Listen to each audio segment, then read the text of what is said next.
No one in the packed sanctuary that Sunday morning could have predicted how quickly the atmosphere would shift from electrifying worship to breathless panic.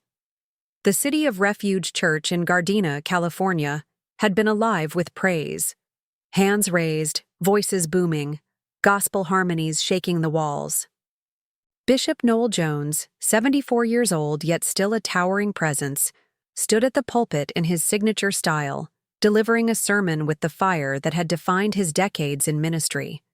His message was titled, "When the Body Can't Carry the Calling," and he was working the room like only he could, moving, gesturing, commanding the moment. But beneath the applause and the amen shouts, something was building, something no one could see. About half an hour into the sermon, subtle changes began. His voice, normally sharp and resonant, grew softer, trembling. He gripped the podium a little tighter. Some thought it was a wave of emotion. Charismatic preachers often pause mid-sermon to soak in the spirit.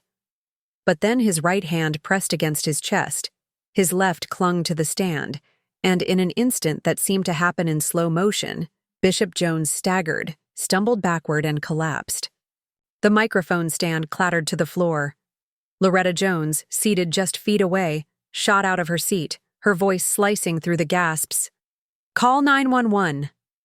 She reached him within seconds, hands shaking, tears already streaming, calling his name. Pastoral staff rushed forward, trying to keep him conscious. Paramedics arrived quickly, but by then the bishop was barely responsive, his chest rising and falling in shallow breaths. They slipped an oxygen mask over his face, lifted him onto a stretcher, and wheeled him toward the ambulance as the congregation broke into hymns, voices quivering, some dropping to their knees in desperate prayer. For those who knew him well, this terrifying moment didn't come out of nowhere. Behind the scenes, there had been warning signs. Friends and staff had quietly voiced concerns over the past year. His slower walk to the pulpit, moments of losing, his train of thought mid-message, relying more on others to help him on and off the stage. His preaching schedule was relentless, his travel constant, the demands of running a mega ministry unrelenting.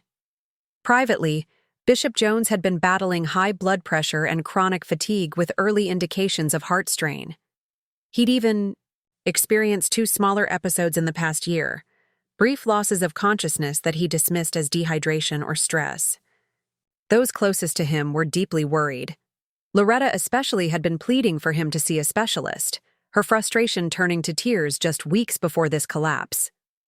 Still, he refused to slow down. Just days earlier, doctors had told him to cancel his upcoming preaching engagements. His blood pressure was elevated, and tests suggested cardiac fatigue.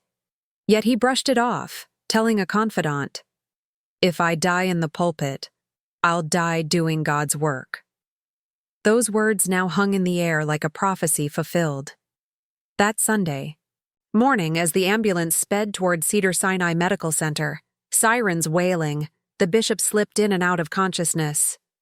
Upon arrival, his blood pressure readings were dangerously high, and doctors determined he had suffered a hypertensive emergency, a crisis that, if untreated, could be fatal. Worse, medical staff discovered something chilling. Just 48 hours earlier, Bishop Jones had been at the very same hospital for chest pain and dizziness. Doctors had urged him to stay overnight for monitoring due to irregular heart rhythms, warning him of serious risk. He refused. "The people need me this Sunday," he reportedly told them before walking out. Loretta learned about that prior visit only after the collapse. One friend at the hospital recalled her breaking down, saying over and over, "I told him this would happen." Family members began arriving at the ICU, siblings, close friends, and key church leaders. The mood was heavy, and when doctors met with them privately, the news was grim. Not only had the bishop experienced a hypertensive crisis, but there were clear signs of early congestive heart failure. His body, they said, had been running on empty for years. The words hit Loretta like a blow. She collapsed into a chair, hands covering her face, while others tried to comfort her. In that moment, All the warnings she had given him, all the late-night arguments urging him to slow down came crashing back. Then came a twist no one expected. A handwritten letter marked, "For Loretta only," had been found in his study and delivered to her at the hospital. The contents remain a mystery, but insiders hinted it could contain instructions for stepping down from ministry, and perhaps even an apology for not listening sooner. As doctors continued monitoring him, the lead cardiologist made a blunt recommendation to the family. If Bishop Jones continued at his current pace, he would not survive the next episode. They should consider putting him on permanent medical leave immediately. The suggestion sparked an immediate divide in the room. Loretta agreed without hesitation, but one senior board member questioned whether this meant a temporary break or full retirement, pointing out that the bishop isn't just a man, he's the brand.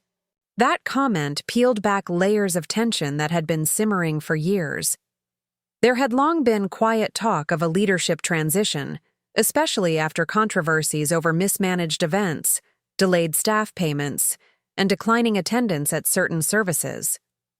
Some board members saw this health crisis as their chance to accelerate those plans. According to insiders, calls and emails about succession began that very night. Even as Loretta prayed at her husband's bedside, church bylaws gave them a legal opening. If the senior pastor was medically unable to serve for more than 30 days, a transition committee could take over temporarily. Rumors began swirling through church group chats the next morning. Was Bishop Jones stepping down? Had he suffered a heart attack? Would someone else take the pulpit? Amid the whispers, Loretta made a strategic move.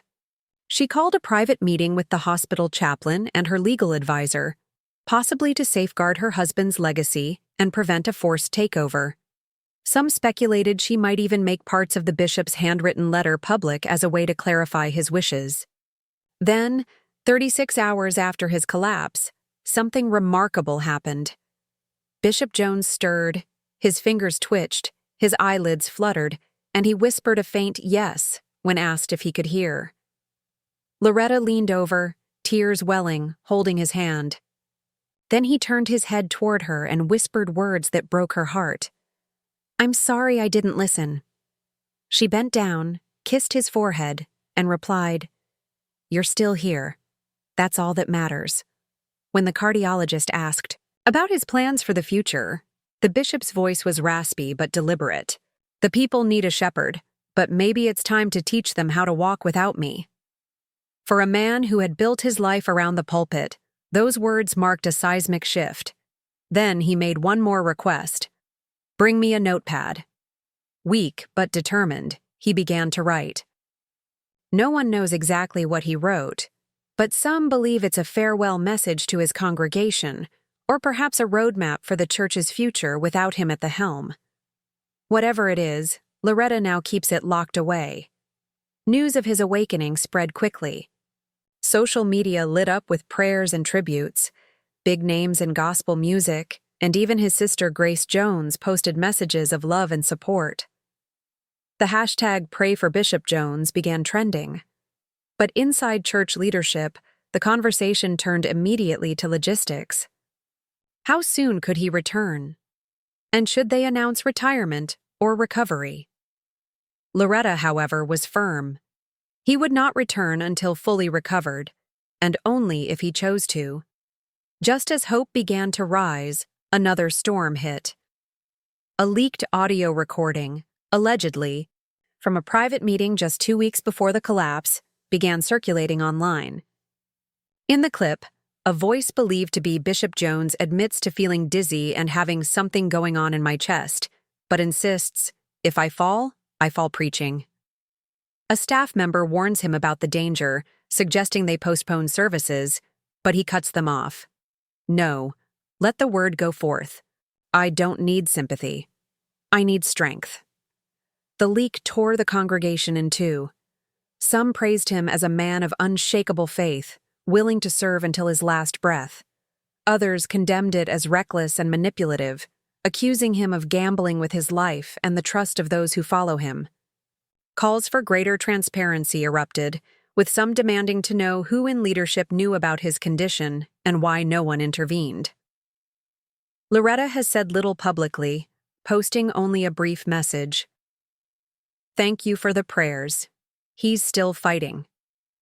But insiders say she is furious about the leak and about how some leaders are using her husband's health crisis for political gain. She's even considering taking on a more formal role in the church or addressing the congregation herself once he's stable enough. Doctors warn the road ahead will be long. Cardiac rehab, lifestyle changes, and emotional recovery await him.